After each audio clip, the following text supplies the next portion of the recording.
Hey guys, welcome back to the WODdoc, Project 365, episode 1201.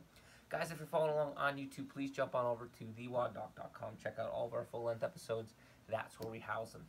We have today for you is a little shoulder activation, posterior cuff activation. If you're having trouble activating that posterior cuff, and that's collectively the tissues that are on the back side of the shoulder here, I have a little drill for you to be able to do in practice to get a little bit more situational awareness.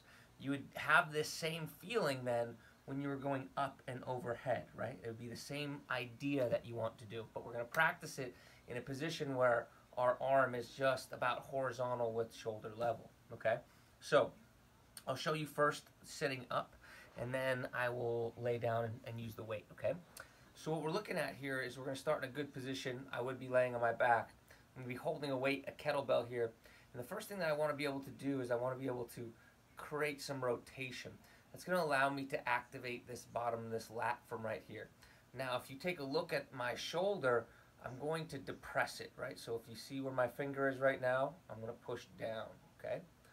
But by holding a weight, it doesn't allow me to move my arm down or up. I need to be able to balance that. Let me show you what I mean. So I take a kettlebell, something that is moderately light for you guys, okay? And I'll show you this view from right here. I'm going to get into a position where I'm just practicing stuff like presses, like a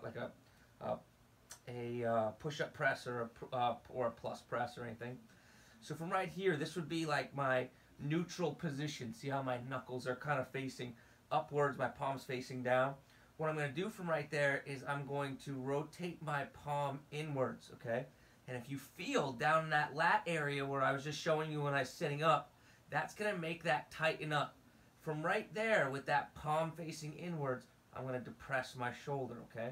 But you can notice that's my shoulder up. This is my shoulder depressed. I'm going to hold that, and you can notice that what you're going to feel here is some tightness, almost like I'm flexing this portion of my tissue, right? Let me show you from the side. So, that neutral position right here, okay, that's that neutral position. I turn in, palms come in, and now I'm going to depress that shoulder right there, okay? That's undepressed, and that's depressed, okay?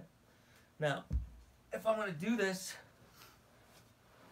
I'm looking at like 5 of these for 5-second holds with relaxations of, again, 5 to 10 seconds, okay? Come down. It should be something that's not super heavy, but allows you to get some input, right? That input will give you the feedback that you need, because when you go up and overhead and you're trying to contract those same tissues, there's going to be weight there, right? So we want to be able to replicate those same feelings, okay? Questions, comments, please post them below. And until tomorrow, we are optimizing function to optimize performance.